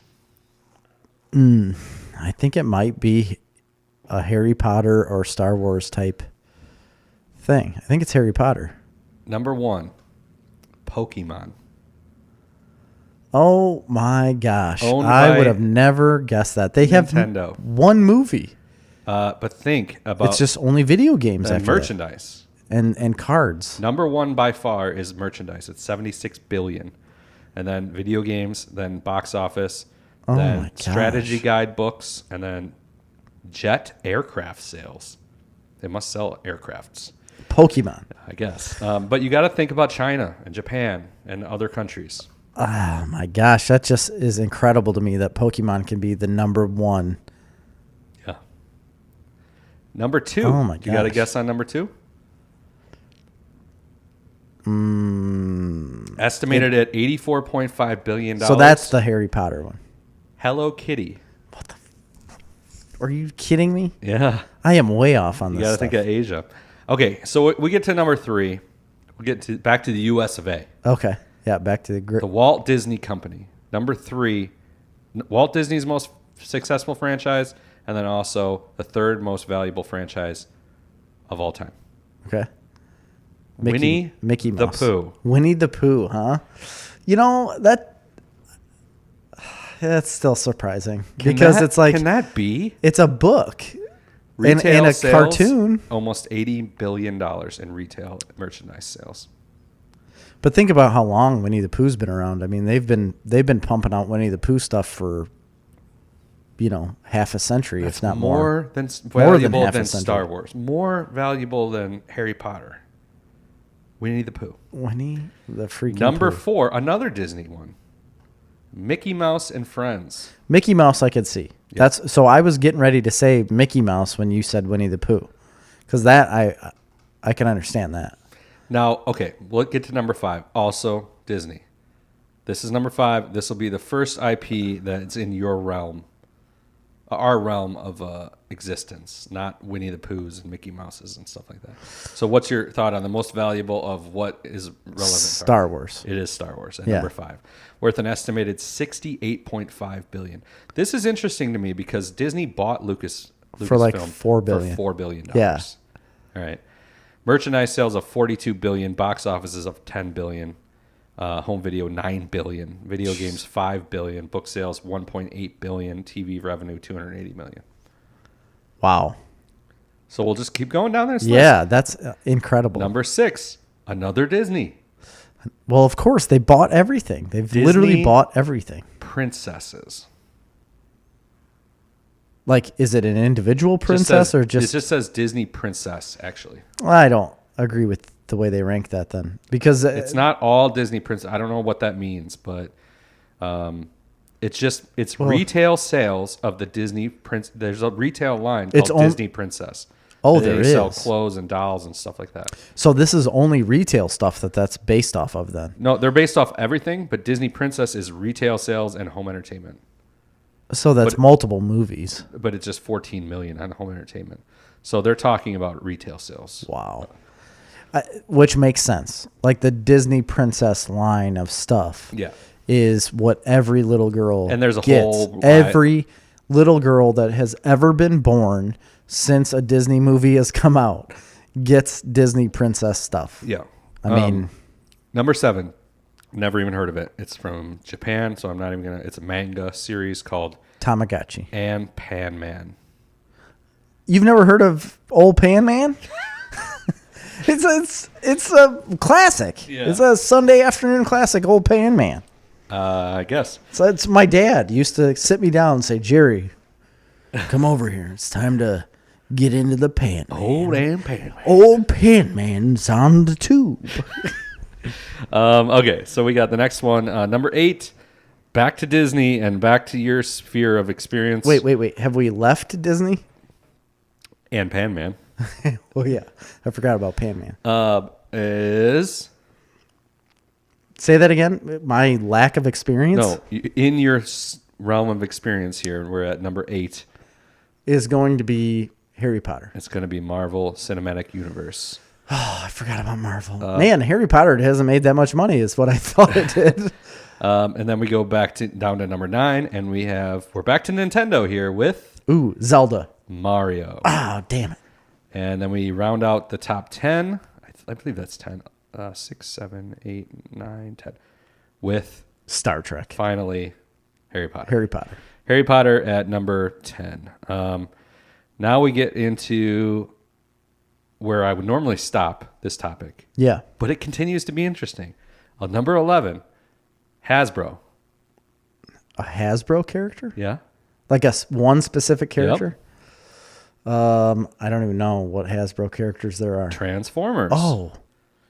Oh, yeah, they were huge. Number 11. Number 12, we get back to Disney and Sony with Spider-Man. Spider-Man. I would have definitely thought Spider-Man would be above Transformers, to be honest. Number 13, we get to Batman, DC. Okay. Number 14, Dragon Ball and Dragon Ball Z. Yeah. Number 15, this one will blow your mind, Call of Duty. What? The video game franchise. $22.5 billion in video game sales. Holy cow. Yeah, Activision, Blizzard. That's amazing. Yep. And then we get to, I don't know where we are in numbers at 16, I think. Yeah. Barbie. You know, I would have put Barbie up higher. I would have thought Barbie would have been up close to 10 because it's been around for so long. It was huge. Yeah. Huge. Especially when we were kids. Back in the 80s. 80s and early 90s. I mean, Barbie was... Really early 90s. I think they came... Well, they did. It says right here, it came out in 1987. So yeah. Number 17, wherever we're at, is Gundam. Oh, Gundam. Gundam style. Dude. It's that one song.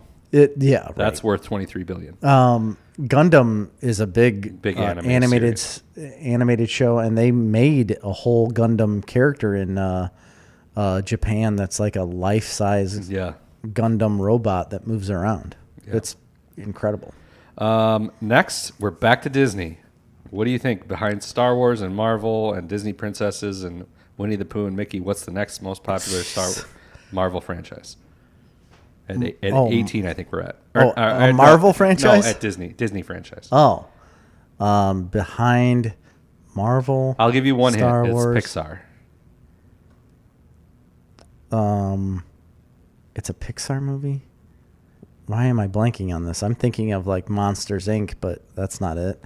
It's obviously Toy Story. Oh, duh. I wasn't even. I was like blanking out on it completely, but yeah, duh. Toy Story. At 19, we go back to back, right back to Pixar at their second most successful franchise for Pixar. I don't know. Cars. It is? Yep. Man, they only had one good movie. But think of the merchandise. Well, they had a ton of merchandise. They still do. We have tons of Cars crap. Little cars, we have tracks and all kinds of things. Legit cars, like you drive around in the car. Yeah. Like it's a little kid thing. but it's Lightning McQueen. So we go to, I think it's 20. I don't know if we're there or not. At 20, we're going to get out of all this Disney nonsense and into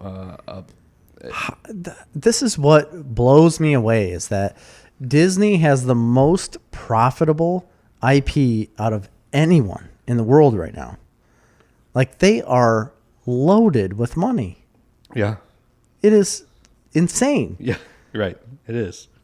Like, we talk about, I understand Apple and like Amazon and them are on a different level of companies. Yeah, for sure. I understand that. Those are $1 trillion companies. But when you talk about entertainment, there is nothing that can compete with Disney right now in the entertainment world. Not as a whole suite of services. No. Like, of the breadth of entertainment. But that's what I mean. Like, if Disney wanted to, they could basically buy out anyone, like compete with anyone on shows or whatever they wanted to do. Yeah. You know how Netflix goes to like, what are they called? Like movie where like indie movies are being played and stuff, and they go and buy movies from people and then play them on Netflix. Disney could go in there and just buy out everything if they wanted to. Yeah, but so could Apple or so could Amazon.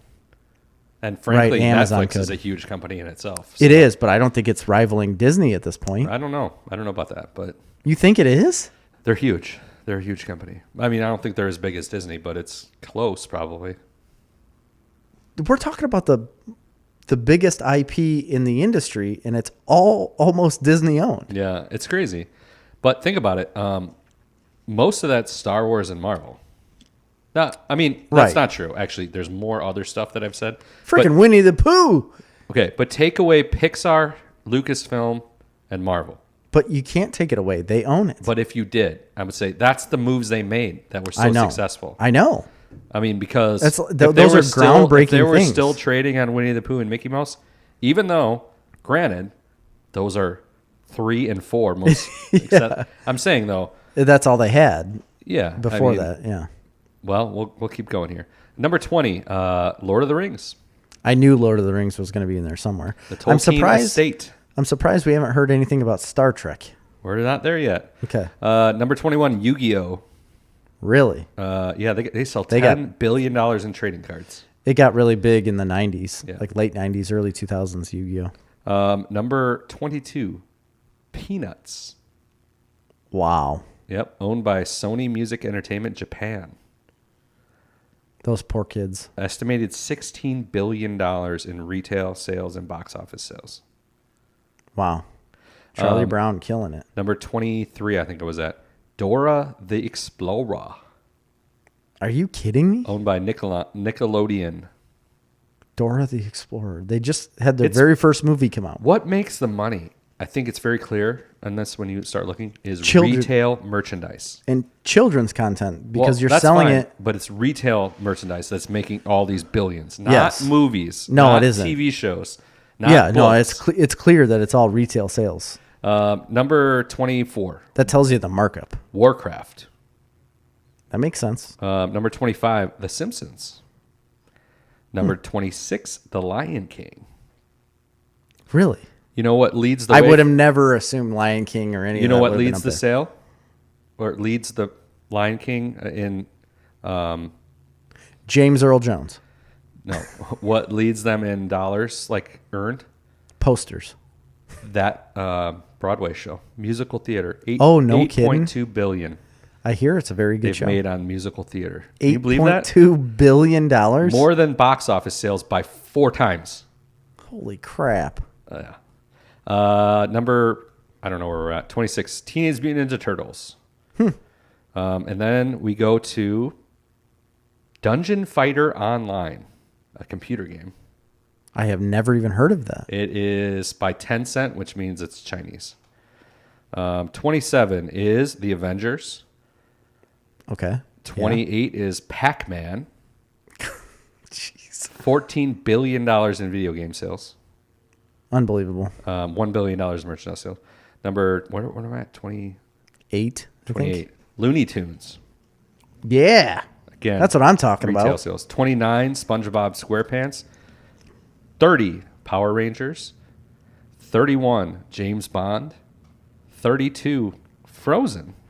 Way down there on that list. Wow. Yeah, but you got to think about the amount of time it's been out. Yep, that's true. It's only about since 2013. Yeah. So in 7-8 years, it's 30 on the list, but it's worth billions of dollars. So are you still interested? Because I keep going. There's more interesting stuff down this list. I'll go faster. Okay. Space Invaders is next. Then Sailor Moon. And then League of Legends. That's a internet game. Yeah. And then the Nintendo Wii series of games. Interesting. And then I would not have thought that was Fist of the North Star. We're gonna skip over that. Crossfire. We're gonna skip over that. Wait, Crossfire, like not the board game. Crossfire. After that, you got FIFA, the video game series. Okay. And then you got Final Fantasy video game series. And then you have FIFA is above Final Fantasy. Yep. Wow. FIFA's big. I mean, soccer, yeah, or football. Grand Theft Auto. After that. Yeah, that makes sense. And then we're in video game territory now. And then Street Fighter. Wow. And then Star Trek. Finally. Star Trek comes in at 30 something? Yeah, $10 billion. Still nothing to sneeze at. Wow. And then two Japanese things. So now if you get into the $5 to $10 billion category. Yeah. Superman. Honor of Kings. Thomas and Friends. Really? Candy Crush. So Candy Crush is worth almost as much money as the character Superman. Oh my! Doesn't that blow your mind? Candy Crush, the app, the little game app, Candy Crush, stole the world, and is as big as Superman. Yeah, money wise, unbelievable. That's silly. That's silliness. All right, Why are people spending so much money it's insane. on Candy Crush? I don't know. I don't get that. And then you go down Neon Genesis Evangelion, which is an anime series. Monster Strike. I think that's another anime thing. Then Angry Birds. Angry Birds is big. And then Sesame Street. And then Despicable Me. So Angry Birds is worth more than Despicable Me. Real quick, there's a comment from Dan Bennett that says, the big question of the night is, did you get the goat stitched on you yet, Chris Harford? Well, you'll never know. Yet. Okay. So no, I haven't got it because me and Jerry are going to get together as part of an anniversary special. We are? Yeah, like at our 150th or something. Okay, deal. Then Ultra, then something else, and then Pirates of the Caribbean, Ben 10. I'm skipping ones I don't know. Ben 10's big. Sonic the Hedgehog, X-Men, finally way down this list. Jurassic Park and X-Men are worth about the same. Clash of Clans, Paw Patrol, worth $7 billion. Paw Patrol, wow. I have a lot of Paw Patrol merchandise. Yeah, we did too. Big Bang Theory, it's about worth as much as Paw Patrol. Well, that's big. Both worth more than Halo, which is at $6.5 billion. Big Bang Theory is worth more than Halo? And worth more than the entire DCEU, DC Extended Universe. Yep. Wow. At box office of $5 billion. Ice Age after that, and then Twilight, then Fast and Furious, then Minecraft, then Phantom of the Opera. So some big news here is that Disney just closed Blue Sky Animation, which made Ice Age and all that stuff. They closed the whole company down. It's not a thing anymore. Wow. A lot of people are up in arms about this because that's what they worried that Disney was going to do when they bought Fox. I Fox never was a big fan of the Ice Age movies. No, I liked Ice Age. Didn't like them. That little fang-toothed squirrel. If we keep going down here, after Phantom of the Opera, we got Shrek, then The Sims. All right, and then we have the newest entry on the list to make it to the $5 billion plus category, Fortnite, already over $5 billion. Wow. And then Friends. Fortnite beats Friends, huh? And then Mamma Mia. Here I go again. And Mortal Kombat, and then Care Bears, and then Bob the Builder. Bob the freaking Builder.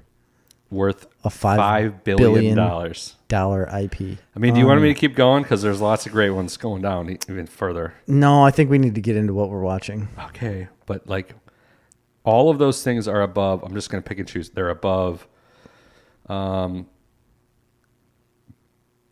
what's on this list? Seinfeld, Assassin's Creed, Aladdin, Hunger Games, Mission Impossible, Legend of Zelda, Madden, Gran Turismo, G.I. Joe. I know, but think about this. I mean, it's still nothing to... Avatar. Well, Avatar's got some things coming, though. It does. It's going to move up that list. Gojira. But either way, that's nothing to, like, frown upon. These are still billion-dollar companies or IPs. Like, they're making billions. You want to know what the least... So this list ends at $2 billion. The last one on the list. Yeah. Guitar Hero. Really? And right above that, NBA Jam. Oh my god. NBA Jam and Guitar Hero are on the same level as The Incredibles and Men in Black. Can you believe that? Holy crap. Guitar Hero was huge for quite a while. But I would never have thought it would cusp $1 billion. Yeah. And we're talking over $2 billion. Yeah. That's unreal. And NBA Jam, I would have never thought NBA Jam. I don't know how up to date this is because they got Jumanji on here and they got it as $2 billion. But I feel like that with the last two movies, it's probably bigger. It's probably bigger. Yeah. So that's it. That's all we're going to talk about on that. I just thought it was fascinating and interesting. Yeah, that's super interesting to see like what the world is consuming. Yeah. You know, like what the world wants. The world wants Pokemon apparently. Yeah, that was number one. $100 billion. It's the number one IP is Pokemon. Ugh. I've never been a Pokemon I don't guy. get it. I don't like it. I don't want anything to do with it. I played you got to catch them all. Let's Go Pikachu with Cash because when he had that game a couple years ago, I think, he needed a lot of help with it. And you know what I think boosted him recently is that Pokemon Go. Yes, that was big, but Cash is obsessed with Sword and Shield, Pokemon Sword and Pokemon Shield. Oh, okay. I don't know. Grady Cash enjoys absolutely it. Loves Pokemon. And so does Grady and Grant. They have cards. We have literally like a binder where they've kept their cards and stuff, and they've played some of the games. But it's just been constant ever since it came out. It never goes away. Yeah, when it came out, like when I was a kid, basically. And it's just been constant ever since. And they're constantly making new games. And, you know, from what I can tell, the games are interesting enough. I guess. I mean, I've played them a little bit. I mean, they're not my cup of tea, but they are kind of like kid-like RPGs. They are. Which is...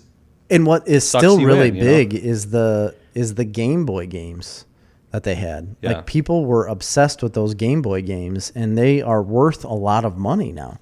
Like if you have like the red and the yellow and like different games, like those are worth a lot of money if you can find the originals. And that's insane to me that it's still so prevalent. Right. But then again, I mean, in our lifetime, so is like Superman and Batman and all that stuff. They're just worth a lot less money. They are, and that's what's insane. They've been around so much longer, and yet Pokemon is worth like $20 billion more. $100 billion more, basically. That's the thing is like I don't care about Pokemon and it's worth $100 billion, but I care about Indiana Jones and it's only worth $2 billion. Yeah, that's nuts. It's interesting. Anyway, so we can do with some what we're watching. Go ahead, get started, or I can. Well, I'm going to aggravate you. Aggravate me. Yes. Do it. Because I've been consuming so much like reality type TV. It is. I have one on my list. That is reality TV as well. It's ruining my life, and here's why. I got the Discovery streaming platform. What's it called? Discovery. I bet it's Discovery Plus. I think it is. Because they Discovery all are Plus. Well, Discovery. Because now I got Paramount Plus because CBS is going away.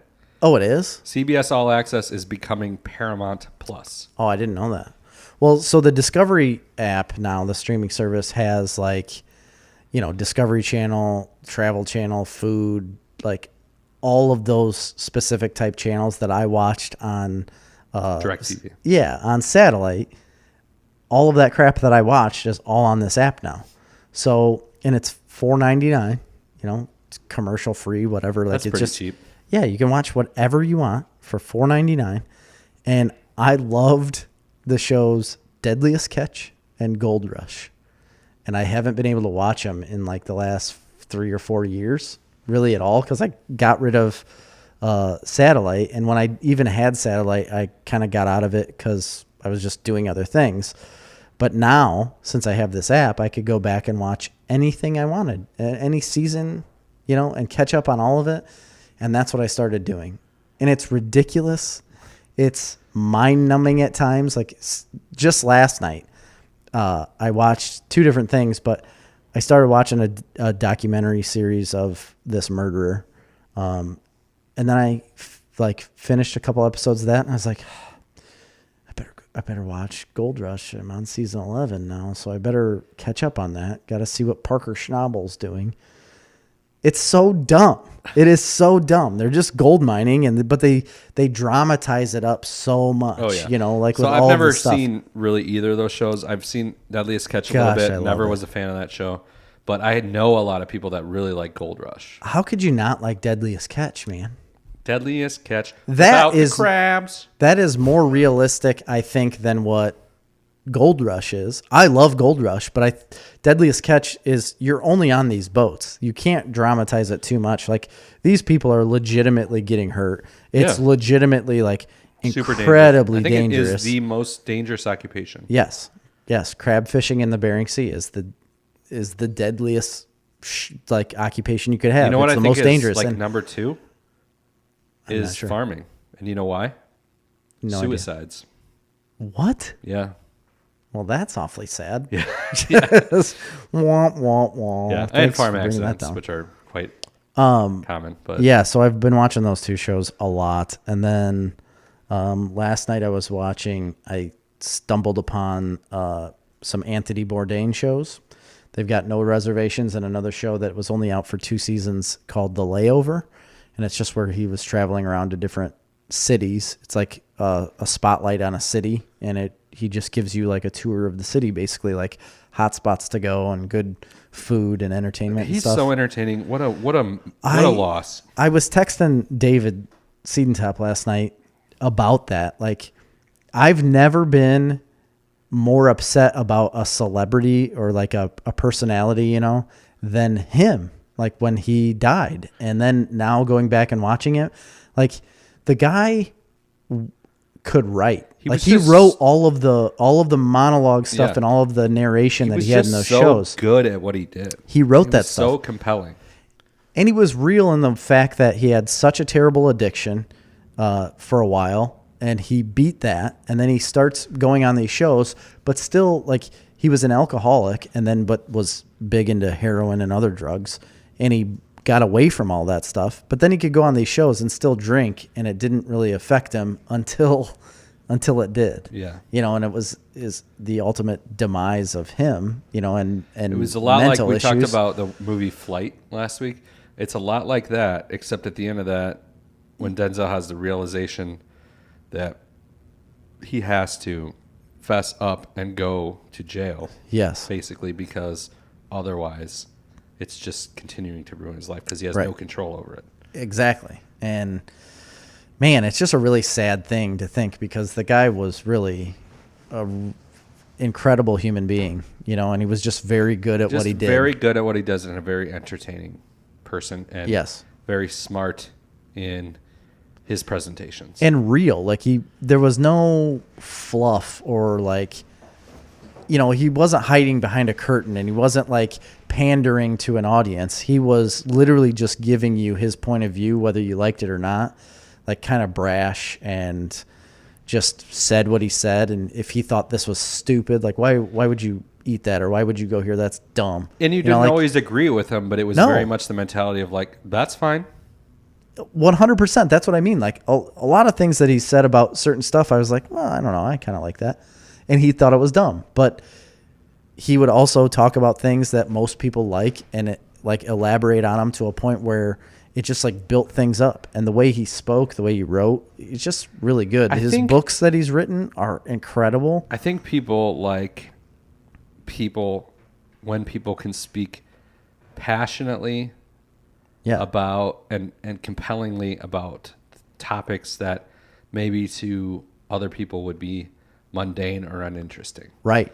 And And he can elevate that to a point where you were like, I mean, in a way, it's kind of what we try to do. And I'm not saying that we're successful in any means, but like to talk passionately about these things that a lot of people would think are irrelevant. Yeah. And try to make you understand your point of view. Absolutely. It like opens the door to conversation, and it opens a world that somebody may not have gotten into before.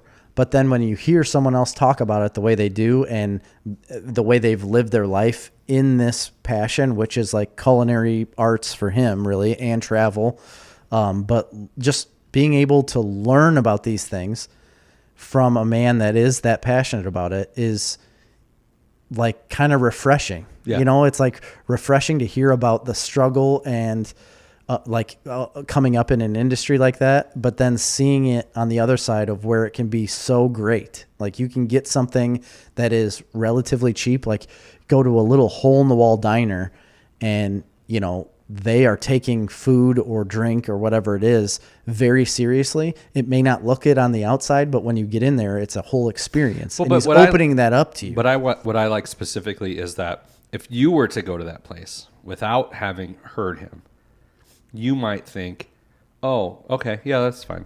Yeah. You know, it's not going to blow your mind. Right. But then when you listen to him speak passionately about it, you're able to appreciate it from a different angle. You're able to appreciate it from his perspective, which knows more than you. For sure. And it changes how you experience that thing. Yeah. So when you go the next time and experience that same thing, all of a sudden now it's elevated. It is. And it isn't just hype. You know, I guess to a certain degree, you know, people are affected by hype, but it's the reality of now you're coming at it with a broader understanding. A much better understanding of what they're doing. You know, other people's opinions of it, and that colors your experience. Yeah, 100%. So I think that's interesting. It's just so enjoyable to watch his shows, even though I've seen the majority of them over and over again. Yeah. That is something I can go back to that just, it like makes me smile to watch and hear him speak, you know? Yeah. And it was really fun. That's what I was watching last night. So that's funny because I have, as much as you know that I hate reality, I have been watching one show. I would like to know what that is. I finished it, actually. It is a show that I've expressed before that I've really enjoyed. The season 2 came out. It is Blown Away. Oh, yeah. Yeah, so I've been watching that as well. I love that show, even though it can be at times over dramatically edited. It does really surprise me that you enjoy this so much. But it's pretty straightforward, and that's what I like about it. It's pretty much videos of people making the art and then showing you the art at the end. Yeah. And I enjoy it. Season 2 I didn't think was quite as good as season 1. Agreed. But, however, I mean, just as far as the quality, I thought of the actual art pieces at the end. But I still really enjoyed it. I love watching what these people can create. I like the guy who won it. I won't give the spoilers away. I'm upset and also relieved that there's another guy who's a main candidate. I don't know. Yeah. I thought the ending was good. I didn't fully agree with it 100%, but okay. There's one guy on there. I don't know how far you've gotten, but there's one guy. Okay. There's one guy on there that's a really artsy fartsy like professor and like thinks he's better than everybody. In every episode, he'd be like, "Oh, I taught him this." He's and I taught infuriating. Him this. Yeah, but he makes some cool stuff. But I mean, he's good at what he does. He's good at what he does. I think. Should I say a spoiler? Yeah. I think he probably should have been in the finale. Yes. I don't know that he should have won. I'm kind of happy to see him go out. Oh, I am so glad that he didn't. But that girl was clearly not as good as him. Yeah, I agree. So, I mean, whatever. Yeah. It's a fun show. I liked the guy who won. I liked his installation at the end where he had the screws going through the pedestals. Right. That was really cool. And hers was just kind of meh. Yeah, it was boring compared to what he put out. I would have liked to see what that really hardcore guy would have made. Yeah. Yeah, compared to what when he did like the plastic wrapped iceberg. What was that girl's name? I don't remember. Was it Sarah? No. Elliot's the guy that won, right? Yeah, but I couldn't remember the girl's name. All of it's really fun to watch, and it is that's like an art that seems overly difficult to me. Yeah, like, it does.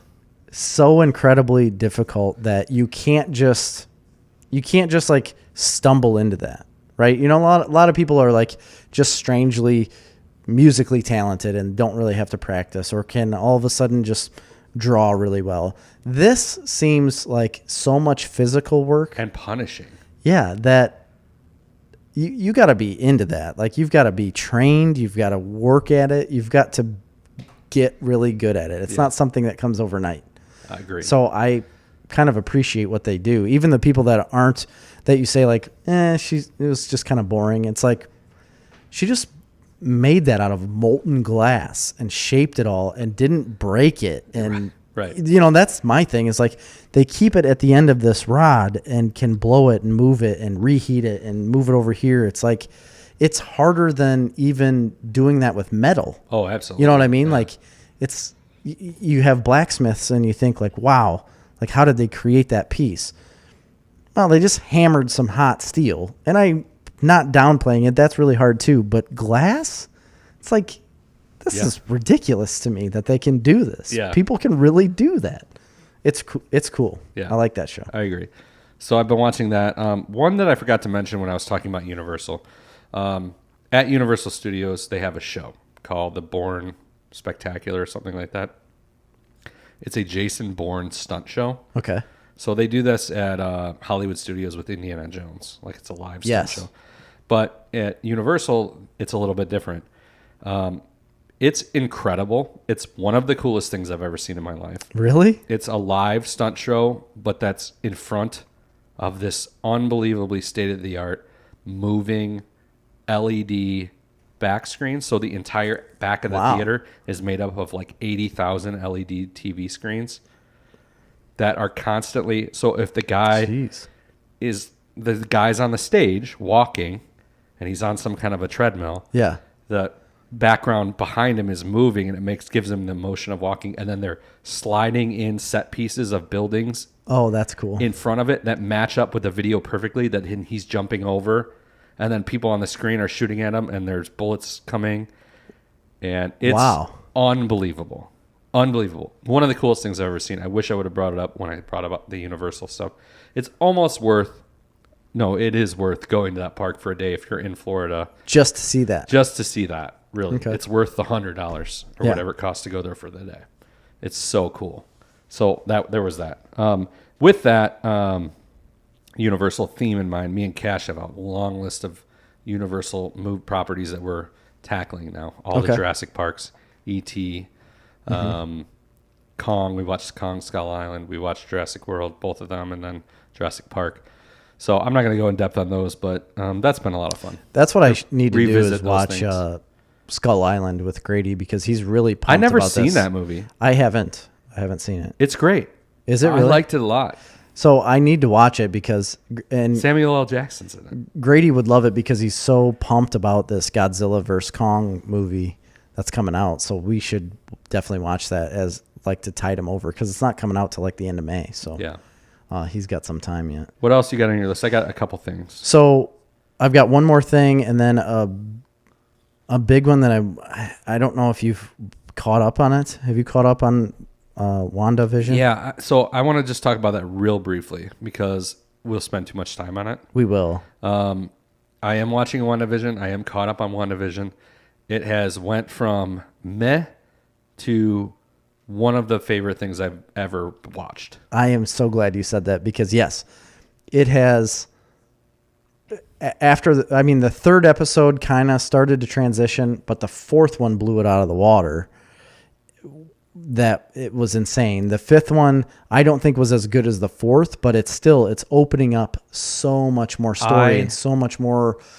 It's just like giving you a little bit at a time, and at some point it's a little bit infuriating, but what they do give you in these little 23-minute shows is unbelievable. The writing for this is I hope just it never out ends. of the I hope world. the reason they're doing short episodes is because it can just run all year. Yeah. But it's not.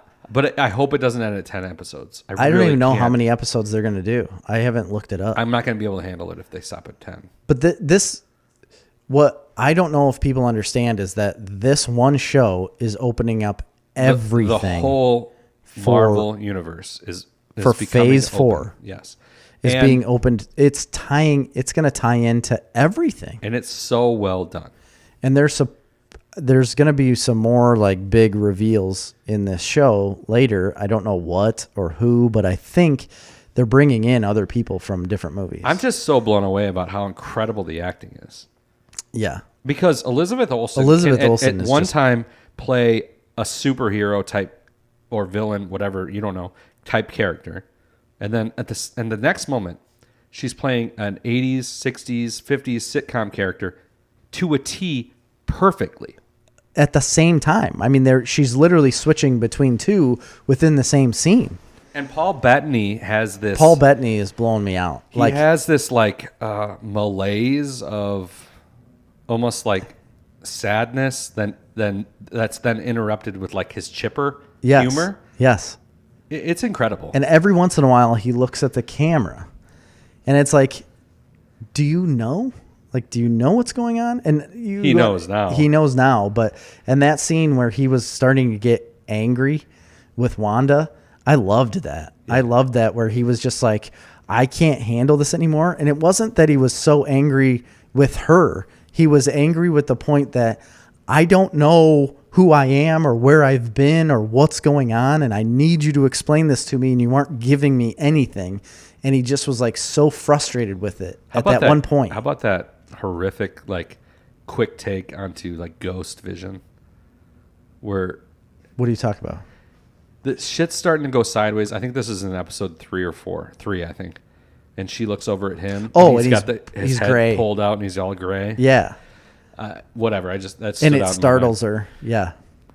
I think this movie's so incredible, and I love the back cast, the real world cast of Monica Rambeau. No. Yes, Monica Rambeau. Yep. Monica Rambeau, and then the guy, the FBI agent, Jimmy Woo. Yes. So, Woo. And then Kat Dennings, right? Yes. All of them, fantastic. The biggest payoff to me, and like the really awesome thing that Marvel is doing, is these small little callbacks to certain things in different movies, right? And the funniest thing to me is that the very first scene that you see Jimmy Woo in, he walks up and he flips a card out of his hand doing a magic trick. Ant-Man taught him that magic trick in the first movie because he does it. Paul Rudd does it in front of him. And he's like, oh man, he's like, hey, can you teach me that? In the very first Ant-Man movie, and then the opening scene that he's in, he does that card trick. And I think that is the coolest thing, that they're tying in this throwaway scenes.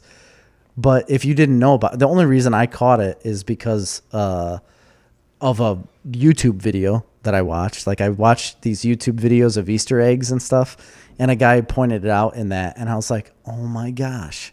Like I didn't catch it, but I think these things are awesome that they're doing. There's so many things. And then in the fourth episode, when everybody, like Monica and everybody, is brought back from the snap, you know, like when Hulk snapped his fingers and brought everybody back, you pick it up from that moment. Monica's brought back from being gone, and she has to realize that it's 3 years later, her mom's passed away, and it's unbelievable. The writing of the show is unbelievable. It's a great show, and it's unfortunate that it started. For me, in retrospect, I love the way it started. I love it. But at the time, it was frustrating. Lost so many people in the process that I feel like that aren't going to get to experience this show now at the level it's going to be at. I know.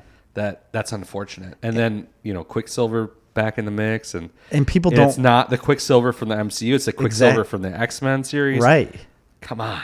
Yeah, it's crazy. He was playing like an Uncle Jesse character from when he came in. Like, it's crazy what they're doing, and the Quicksilver thing. There's going to be more to that. I know there's going to be because of what they're doing. I love this show. I'm super pumped about this show. I'm glad you finally watched those episodes because when I had already seen tonight because I'm that into it, I think I'm going to watch it tonight. I know. I had watched 4 and then you were gone, and I watched no, you hadn't left yet, but 5 came out, and Or no, 5 came out last Friday, so you were already gone. But either way, 4 was already out. We couldn't talk about it on the last episode, and it was so frustrating because I was like, man, there's just so much I want to tell you. I liked 5 a lot more than 4 even.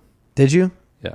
I liked 4 better. I like when the story advances, and I feel like they're going to start picking up that pace. Oh, yeah. Every episode. But there's so much, like literally so much more to talk about with the show.